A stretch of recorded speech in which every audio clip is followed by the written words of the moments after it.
I just casually mention sometimes my first book, Levels of Geekdom, um, but I'm serious.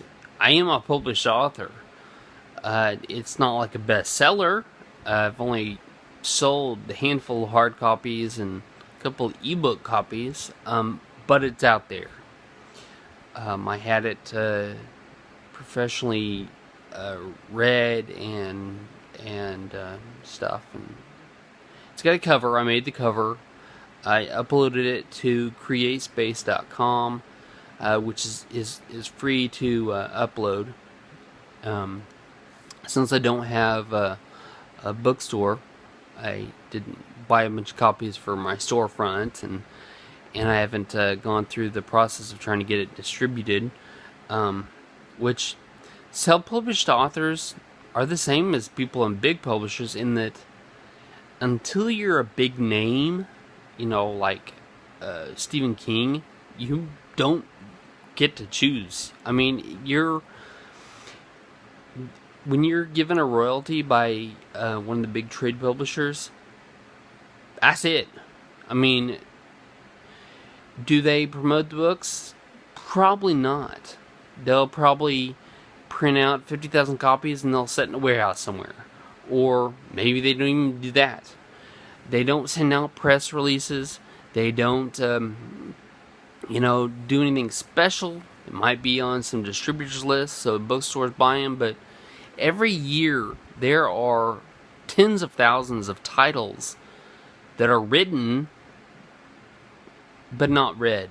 They're not read. So self-publishing is kind of the way to go. I mean, potentially there's more of an income in it. Also, if I did get a blockbuster and I sold 50,000 copies, I would get almost all of that money.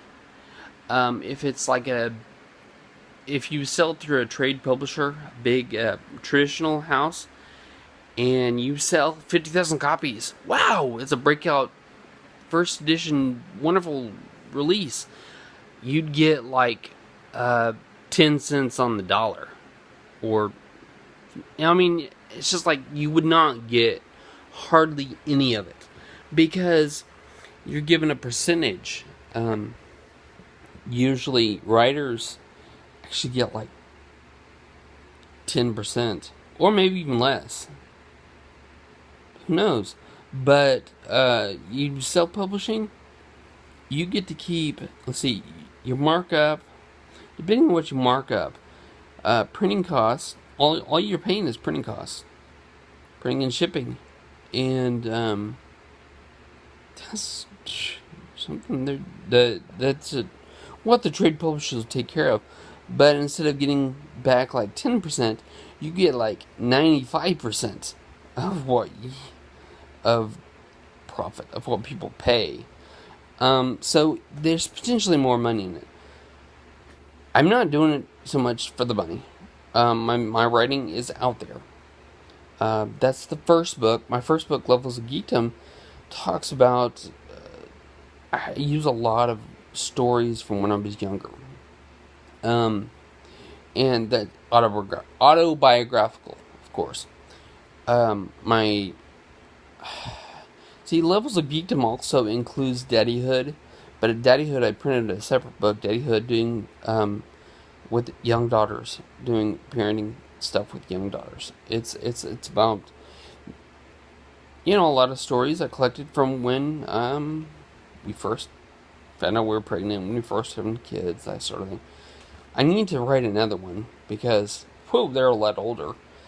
But I haven't gotten around to writing it. Just kind of blog it every once in a while. And then I have a book, my second, third, however you look at the numbering.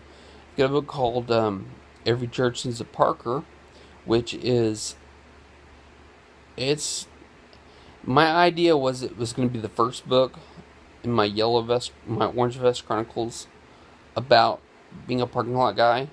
And still I might write more, but this one, it's just stories about cars and work in the parking lot. Because if you know me, I'm an active volunteer in the parking lot. So there it is. I wrote that. My next book, I wrote and put out one called Embracing Uniqueness, which I've decided I'm going to expand upon that. It's more serious than the first book was, but it's talking about some of the same things. You know, the title suggests embracing stereotypes, talking about how we are who we are. You know, being an individual is important. Embracing uniqueness, countering the stereotypes. You know, we be who we are. And I'm co-writing. That's with my daughter, my oldest daughter, Sarah. Um, that's I'm saying co-writing. I've worked with her a lot. I'm working with her a lot now on the revisions that I'm thinking about now. It's going to be more of a serious take on this because she's in high school. A lot of my reflections are about from when I was in high school. So she's in high school, so she sees some of the stereotypical things that are going on, and that's kind of what we're writing about. We're working on some other books with some other people that are autobiographical and non-fictiony. I've also got a fiction series that will come out later this year. I will put it out. Been working on it a while. But anyway, it's real. I'm really a published writer. I'm not just joking when I throw a title like Levels of Geekdom, like whatever. He blogs also? No, it's not a blog. It's actually a book.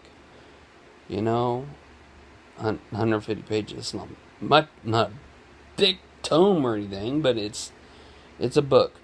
The reason why I made a book instead of just vlogging, which of course I still vlog.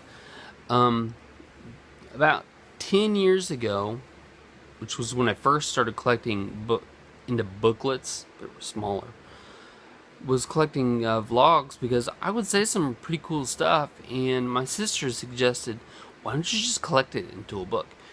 And When a Geeky Guide Grows Up was a booklet, and there was first Daddyhood. I revised Daddyhood, but the first Daddyhood, which was really thin, but it was a collection also, and now Levels of Geekdom is my flagship. It's my one that's going to take off.